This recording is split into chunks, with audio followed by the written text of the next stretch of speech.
Hello everyone, આજે આપણે ધોરણ 6 ચેપ્ટર 1 સંખ્યા પરિચય એના વિશે આ ચેપ્ટરમાં માહિતી મેળવીશું. તો ચાલો આપણે સ્ટાર્ટ કરીએ. તો સંખ્યા પરિચય ચેપ્ટર ચાલુ કરતા પહેલા થોડાક બેઝિક જે ફંડામેન્ટલ્સ છે એ ક્લિયર કરી લઈએ. ચલો, ચેપ્ટરનું નામ જ છે સંખ્યા પરિચય, એટલે સંખ્યાઓને રિલેટેડ આપણે આ ચેપ્ટરમાં માહિતી લેવાની છે, જેવી કે એના સૌથી નાની સંખ્યા, સૌથી મોટી સંખ્યા, એને ચડતા ક્રમમાં ગોઠવો, એને કેવી રીતે વાંચી શકાય, એને લખવા માટેના કયા કયા નિયમો છે, એ બધું આપણે આ ચેપ્ટરમાં સમજવાનું છે. તો સૌથી પહેલા આપણે જોઈએ, ચાલો હું 2-3 સંખ્યા લખું છું. ધારો કે 243, 5423, 61524. ચાલો, આ સંખ્યાઓ લખી છે. આમાં સૌથી મોટી સંખ્યા કઈ છે? આ 3 સંખ્યા મેં લખી છે, એમાં સૌથી મોટી સંખ્યા કઈ છે? તો તમને તરત જ મગજમાં આવશે કે આ 61524. સૌથી નાની સંખ્યા કઈ છે? તો કે 243. કેમ મગજમાં આવ્યું? કેમ કે આ 3 અંકની સંખ્યા છે, આ 4 અંકની સંખ્યા છે અને આ 5 અંકની સંખ્યા છે, એટલે સીધું મગજમાં આવ્યું કે સૌથી મોટી સંખ્યા આ અને સૌથી નાની સંખ્યા આ. તો હવે આપણે હું બીજી 2 સંખ્યા લખું છું, જેમ કે 4223 અને 4225. ચાલો, તો હવે આ બંનેમાં મોટી સંખ્યા કઈ છે અને નાની સંખ્યા કઈ છે? તો તરત તમારા માઇન્ડમાં આવશે 4225 એ મોટી સંખ્યા છે અને 4223 આ નાની સંખ્યા છે. તો આવું કેમ માઇન્ડમાં આવ્યું? તો કે અહીંયા જુઓ, અહીંયા તો આગળ 4 અને 2 કોમન છે, અહીંયા પણ 2 અને અહીંયા પણ 2 કોમન છે. પહેલી 3 સંખ્યા તો બંનેમાં સેમ છે, પણ છેલ્લો એકમનો અંક, આનો એકમનો અંક છે 3 અને આ સંખ્યામાં એકમનો અંક છે 5, એટલે એકમનો અંક જે સંખ્યામાં મોટો એ સંખ્યા મોટી. તો આમાં એકમનો અંક 5 છે, તો આ સંખ્યા મોટી, ને અહીંયા 3 છે, તો આ સંખ્યા નાની. તો આપણે કોઈ પણ સંખ્યા સૌથી મોટી છે નાની છે એ કઈ રીતે નક્કી કરીએ? તો એકમ, દશક, સો, હજાર ના સ્થાન પર કઈ સંખ્યાઓ આવેલી છે એના ઉપરથી આપણે નક્કી કરીએ છીએ, બરાબર? ચાલો, તો હવે તમને કોઈ એવું કહેશે કે તમને 4 અંક આપી દેવામાં આવે. ધારો કે કોઈ પણ 4 અંક આપવામાં આવ્યા છે, જેમ કે હું લખું છું 4, 0, 1 અને 3. આ 4 અંક આપ્યા છે. આ 4 અંકનો ઉપયોગ કરી, આ 4 અંકનો જ ઉપયોગ કરવાનો, બીજો કોઈ નવો અંક લેવાનો નહીં. આ 4 અંકનો ઉપયોગ કરી અને એક આમાં સૌથી મોટી સંખ્યા કઈ બનશે? બનાવીને બતાવો તો આપણે શું કરવાનું થાય? સૌથી મોટી બનાવવાની કીધી છે, એટલે મોટો અંક સૌથી પહેલા લેશું. મોટો અંક આમાં સૌથી પહેલા કયો છે? તો તમે કહેશો 4. હા, બરાબર છે. પછી સૌથી મોટી બનાવવાની છે, એટલે એના પછી નાનો કયો અંક છે? તો કે 3. પછી એનાથી નાનો કયો છે? તો કે 1. એનાથી નાનો કયો છે? તો કે 0. તો આ બની ગઈ સૌથી મોટી. હવે તમે એમ કહો, આ 4 અંકનો ઉપયોગ કરીને બનાવેલી સૌથી મોટી, અને હવે આ 4 અંકનો ઉપયોગ કરી અને આપણે એક સૌથી નાની સંખ્યા બનાવવાની છે. તો ધારો કે કોઈ આવી રીતે બનાવશે કે ચાલો, તો સૌથી નાનામાંનો અંક આપણે પહેલા લઈએ. સૌથી નાનો અંક પહેલા લઉં 0, પછી લઉં 1, પછી લઉં 3, પછી લઉં 4. તો આ 4 અંકની આ આંકડાનો ઉપયોગ કરીને બનાવેલી સૌથી નાની સંખ્યા બને નહીં. ખોટું પડે. શું કામ નહીં? કેમ કે આગળ 0 છે, તો આનું 0 આગળ લાગે. જ્યારે 0 આગળ લાગે ત્યારે એની કોઈ કિંમત એડ થતી નથી. તો આ 3 અંકની સંખ્યા બની ગઈ, આ બની ગઈ 134. તો આવું ચાલે નહીં. તો આપણે આ 4 અંકનો ઉપયોગ કરીને સૌથી નાની સંખ્યા બનાવી. તો શું કરશું? પહેલા 1 લઈ લેશું, પછી શું લેશું? 0. પહેલા 1 લઈ લીધું, પછી 0, પછી 3 અને 4. તો આ બની ગઈ આ 4 અંકનો ઉપયોગ કરીને બનાવવામાં આવેલી સૌથી નાની સંખ્યા. સમજ પડી? જો 0 જ્યારે ક્યારેય પણ, ધારો કે 5 પછી 0 લગાવું છું તો આને વચાશે 50, પણ 0 અને 5 લગાવું છું તો આને વચાય 5. એટલે અહીંયા આપણે જો 0 સૌથી પહેલા લગાવી દીધો તો શું બની ગઈ? 3 અંકની સંખ્યા. 4 અંકની સંખ્યા એ રહેશે નહીં. ચાલો, તો આટલું ક્લિયર થઈ ગયું તમને. હવે કોઈ પણ અંક આપ્યા હોય, ચાલો થોડુંક વધારે એક સ્ટેપ આગળ તમને એક્ઝામમાં પૂછી શકે અથવા તો તમારા મનમાં ક્વેશ્ચન થાય. તમને એક્ઝામમાં ધારો કે એવી રીતે પૂછ્યું કે તમારે એકમનો અંક 7 આવવો જોઈએ. એકમ કેટલો રહેવો જોઈએ? 7. એકમનો અંક 7 રહેવો જોઈએ. દુનિયાના કોઈ પણ આંકડા, દુનિયાના જે કોઈ પણ આંકડા છે એનો ઉપયોગ કરી અને એક સૌથી મોટી સંખ્યા બનાવો, પણ એનો એકમનો અંક કેટલો રહેવો જોઈએ? 7. એકમનો અંક બદલવો જોઈએ નહીં. તો કેટલા અંકની બનાવવાની કીધી છે આપણને? 4 અંકની.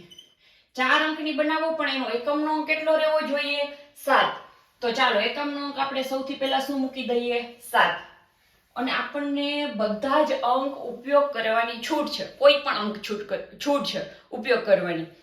તો આપણે હવે સૌથી મોટી સંખ્યા બનાવવા માટે શું કરવાનું હોય?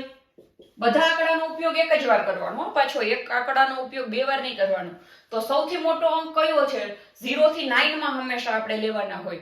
0 થી 9 નો ઉપયોગ કરી અને આપણે સંખ્યા બનાવવાની હોય. દુનિયાની બધી જ સંખ્યા 0 થી 9 ના ઉપયોગથી જ બને છે, બરાબર? તો ચાલો, સૌથી મોટી બનાવવા માટે આપણે એકમનો અંક એક તો 7 મૂકી દીધો. હવે આપણે કેટલા આંકડા જોઈએ? 3 આંકડા. તો સૌથી મોટો અંક કોણ છે 0 થી 9 માં? તો કે 9. તો લઈ લો 9. પછી એનાથી નાનો તો કે 8. એનાથી નાનો તો કે 7. પણ 7 અહીંયા ચાલશે નહીં, કેમ કે બધા અંકનો ઉપયોગ આપણે એક જ વાર કરવાનો છે અને 7 ઓલરેડી અહીંયા એકમના અંક ઉપર આપણને મૂકવાનો કીધો છે. એટલે આપણે અહીંયા આ 7 લખી શકશું નહીં. તો અહીંયા શું લખવું પડે? 6. તો ચાલો, હવે આ એવી સંખ્યા બની ગઈ જેનો એકમનો અંક 7 છે અને એક પણ અંક રિપીટ થતો નથી. આમાંથી એક પણ અંક રિપીટ થતો નથી. એકમનો અંક શું છે? 7. તો આ મળી ગઈ આપણને સૌથી મોટી સંખ્યા કે જેનો એકમનો અંક 7 હોય. તો સેમ આવું, ધારો કે તમને એવું કહે કે 4 અંકની એક એવી સંખ્યા બનાવો જે સૌથી નાની હોય અને એનો એકમનો અંક ધારો કે કંઈ પણ તમને કહી દીધું. ચાલો આ જ લઈએ આપણે. એકમનો અંક ધારો કે તમને કીધું કે એકમનો અંક કેટલો રહેવો જોઈએ? 7. એવી સૌથી નાની સંખ્યા બનાવો. તો હવે તરત તમારા માઇન્ડમાં આવે કે આપણે અહીંયા જ્યારે ચાલુ કરશું, આ 3 આંકડા અહીંયા એડ કરવાના છે. ચોથો આંકડો તો આવી ગયો છે આપણી પાસે 7. તો આ 3 અંકમાં અહીંયા 0 આવે નહીં. આપણે ભલે નાની સંખ્યા બનાવવી છે પણ 0 આપણે અહીંયા લઈ શકશું, અહીંયા નહીં. તો અહીંયા શું લેશું આપણે? 1, 0 અને 2.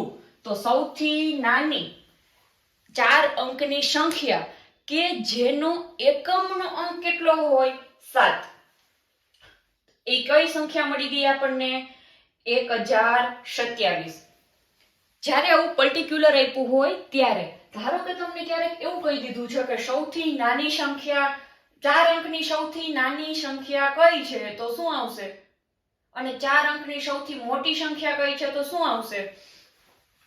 જ્યારે તમને આવું કઈ પર્ટિક્યુલર આપેલું ના હોય ત્યારે, કે એનો એકમનો અંક કેટલો હોવો જોઈએ, એનો દશકનો અંક કેટલો હોવો જોઈએ, એવું કઈ પર્ટિક્યુલર આપેલું ના હોય ત્યારે તમારે 4 અંકની સૌથી મોટી સંખ્યા બનાવવાની હોય તો બનાવો. તો હાલો, 4 અંકની સૌથી મોટી છે અને એમાં કઈ એવો નિયમ નથી કે આ રિપીટ ના થવું જોઈએ કે આ ના હોવું જોઈએ. તો 4 અંકની સૌથી મોટી 9999 અને 4 અંકની સૌથી નાની સંખ્યા કઈ આવશે? ચાલો, 100 આવ્યું, 100 પછી 101, 999. 999 તો આવ્યું, એ કેટલી 3 અંકની થઈ ગઈ. તો 4 અંકની સૌથી નાની સંખ્યા કઈ થાય? 1000. સમજ પડે? જો 999 લેશો તો 3 અંકની સંખ્યા છે. તો 999 પછી શું આવે? 1000.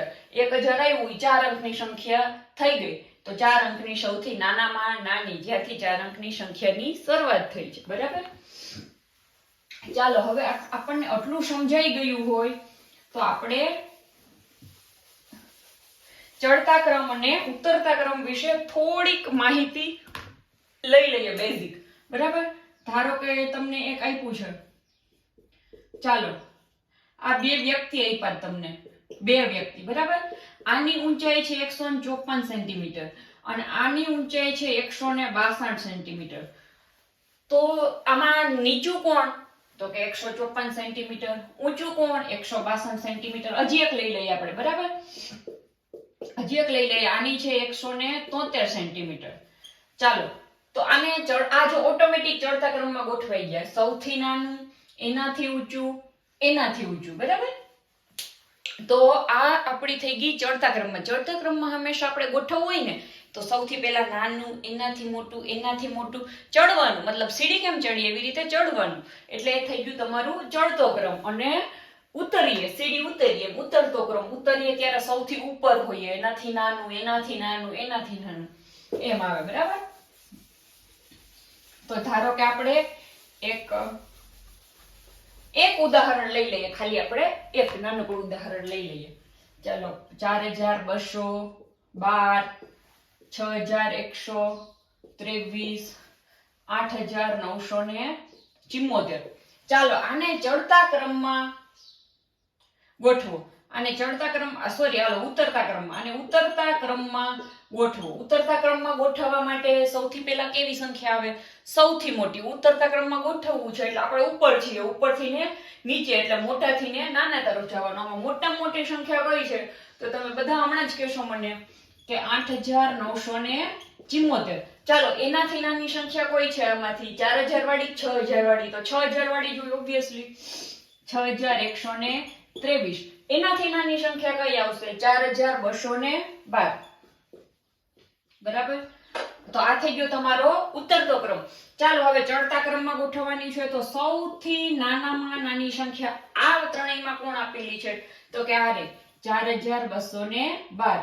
એનાથી મોટી કોણ છે? તો કે 6123. ને એનાથી મોટી 8974. તો આ થઈ ગયો આપણો ઉતરતો ક્રમ અને આ થઈ ગયો આપણો ચડતો ક્રમ, બરાબર છે? હવે ચડતો ઉતરતો ક્રમ સમજાઈ જાય પછી આપણે જો સ્થાન કિંમત અત્યાર સુધી આપણે ભણ્યા આવીશું ને એ ડાયરેક્ટ સ્થાન કિંમત આવી હશે. આમાં આપણે ખાલી સ્થાન કિંમતનું થોડુંક વિસ્તરણ કરીને સમજવાનું છે. થોડુંક આપણે સ્થાન કિંમતનું વિસ્તરણ કરી લઈએ, બરાબર? ચાલો, સ્થાન કિંમતનું વિતરણ કરવા માટે ધારો કે 6 1 2 4. ચાલો, હવે આમાં 4 ની સ્થાન કિંમત કઈ છે? તો કે 4 ની સ્થાન કિંમત કેટલી થાય? 4.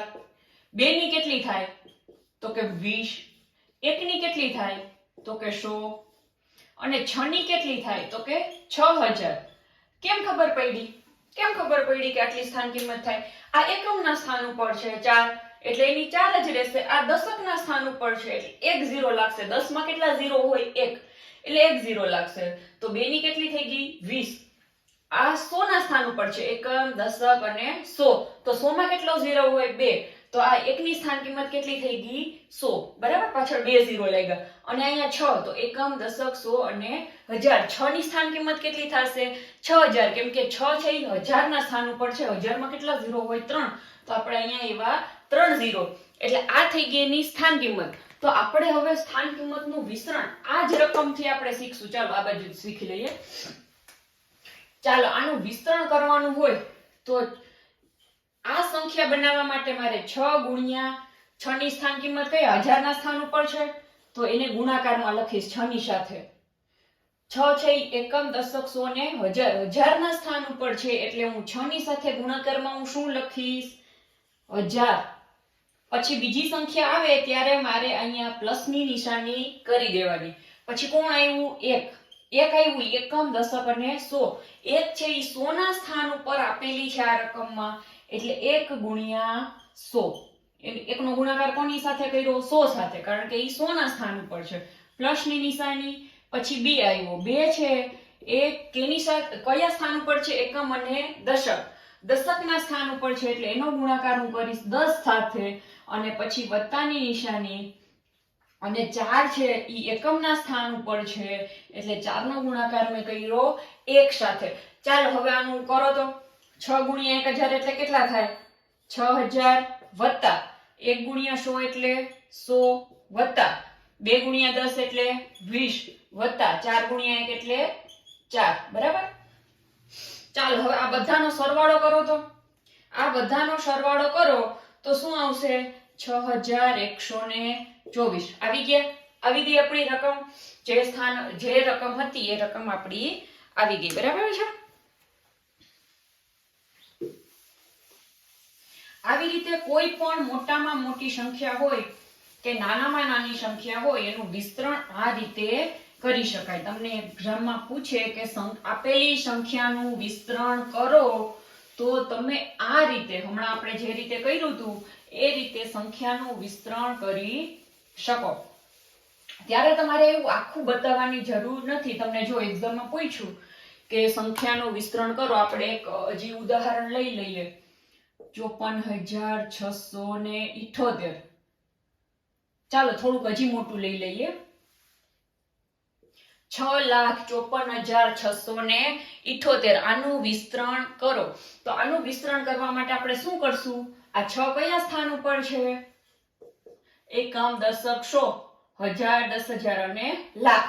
1 લાખના સ્થાન ઉપર છે એટલે 6 ગુણ્યા 1 લાખ પ્લસ 5 છે એ કયા સ્થાન ઉપર છે? એકમ, દશક, સો, હજાર અને 10,000. 5 છે એ 10,000 ના સ્થાન ઉપર છે એટલે 5 ગુણ્યા 10,000 પ્લસ. તમને ખબર છે ને, જો જેમ આંકડો બદલતો જાય ને એમાં વચ્ચે શું મૂકતું જવાનું? પ્લસ.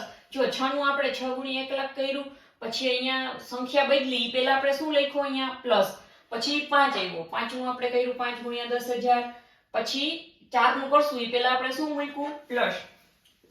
ચાલો 4 ગુણ્યા કેટલા? એકમ, દશક, સો અને હજાર. 4 ગુણ્યા 1,000 પ્લસ 6 પ્લસ ની નિશાની આવી જશે આંક બદલ્યો એટલે. હવે 6 ગુણ્યા 100, કેમ કે 100 ના સ્થાન ઉપર છે. હવે અહીં નીચે લખું છું, અહીંયા જગ્યા નથી. પ્લસ 7 ગુણ્યા 10 પ્લસ 8 ગુણ્યા 1. છેલ્લી સંખ્યા હોય ત્યારે ગુણાકારમાં શું આવી જશે? 1. બરાબર? જો આટલું તમારું ક્લિયર હોય તો હવે આપણે થોડુંક આગળ વધીએ. જો બહુ મોટી મોટી સંખ્યા હોય ને, ઘણીવાર શું થાય આપણને કે બહુ મોટી મોટી સંખ્યાઓ આપી હોય ને ત્યારે આપણને વાંચવામાં ક્યારેક પ્રોબ્લેમ થાય, અથવા તો આપણે થોડીક ઉતાવળમાં ભૂલ કરી જઈએ. અને જો આ ભૂલ નથી થતી તો આપણે સરખી રીતે સંખ્યા લખી હશે ને તો ભૂલ નહીં થાય. સરખી રીતેનો મતલબ શું? સારા અક્ષર, હા એ તો ઠીક છે, પણ સરખી રીતેનો મતલબ કે યોગ્ય અલ્પવિરામનો ઉપયોગ કરીને આપણે સંખ્યા લખી હશે તો સંખ્યા વાંચવામાં કે લખવામાં ભૂલ થશે નહીં. તો જે આપણે ભારતીય સંખ્યા પ્રણાલી પ્રમાણે, આપણા ભારતના નિયમ મુજબ આપણે સંખ્યાને કઈ રીતે લખીએ છીએ? તો જો ધારો કે હું એક અંક લખું છું અલ્પવિરામના ઉપયોગ કર્યા વગર. જોજો તમે. ચાલો આને વાંચો તો જો ડાયરેક્ટ તમારે આ સંખ્યાને વાંચવી હશે ને તો તમને થોડોક પ્રોબ્લેમ થશે, પણ આને મેં અલ્પવિરામનો ઉપયોગ કરીને લખ્યો હોય તો જો ભારતીય સંખ્યા પદ્ધતિ પ્રમાણે શું નિયમ છે કે પહેલી વખત પહેલું અલ્પવિરામ, પાછળના 3 આંકડા મૂકી અને એક અલ્પવિરામ કરો, અને પછી બે આંકડા મૂકતા જાવ, અલ્પવિરામ કરતા જાવ. 2 આંકડા મૂક્યા અલ્પવિરામ, 2 આંકડા મૂક્યા અલ્પવિરામ. હવે તમારાને વાંચવું હોય તો કેટલું સહેલું પડશે જુઓ તમે વિચારો. 6,47,46,214. સહેલું, એકદમ સહેલું પડ્યું. શું કામ? કેમ કે અલ્પવિરામનો એકદમ ઉપયોગ કરેલો છે. આ તો 214 હોય, આ હોય 46,000 હોય, આ હોય લાખ હોય તો 87 લાખ થાય, અને આ છે તો 6 કરોડ. બરાબર? આ તો થોડોક મોટો અંક લઈ લીધો છે. તમારા 6થા ધોરણમાં તો હજી કરોડ સુધી આપણે આવશે નહીં, પણ કોઈ થોડુંક વધારે ડીપ આપણે લઈ લીધું છે. બરાબર? 6,87,46,214. હવે જો તમને આંતરરાષ્ટ્રીય પદ્ધતિ પ્રમાણે આપણે ઇન્ટરનેશનલ બીજા દેશોમાં કઈ રીતે લખવામાં આવે તો બીજા દેશોમાં અલ્પવિરામ આ જ રીતે મૂકવાના હોય કે પેલા 3 પછી 2 પછી 2 પછી 2? તો કે ના, એમાં એવું ના હોય. એમાં કેવું હોય?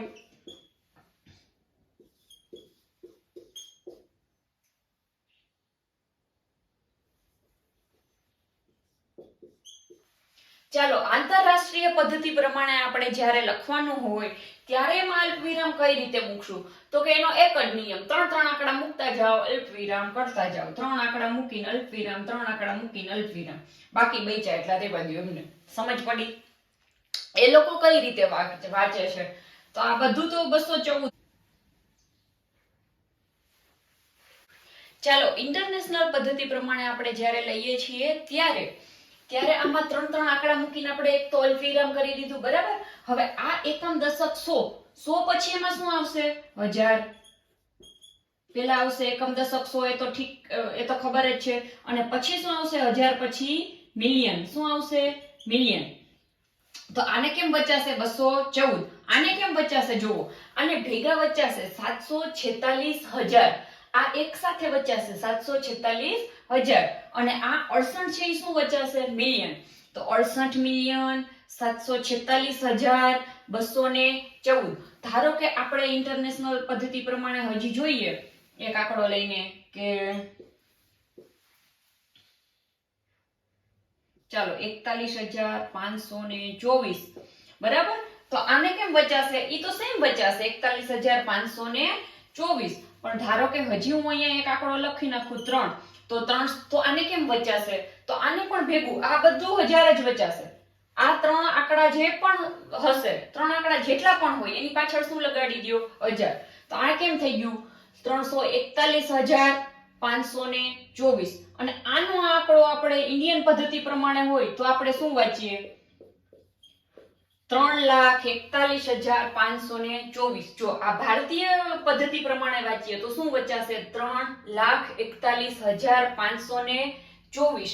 અને આંતરરાષ્ટ્રીય પદ્ધતિ પ્રમાણે આપણે વાંચીએ તો શું બચાશે? આ ભેગું, ત્રણેય આંકડા ભેગા 341,524.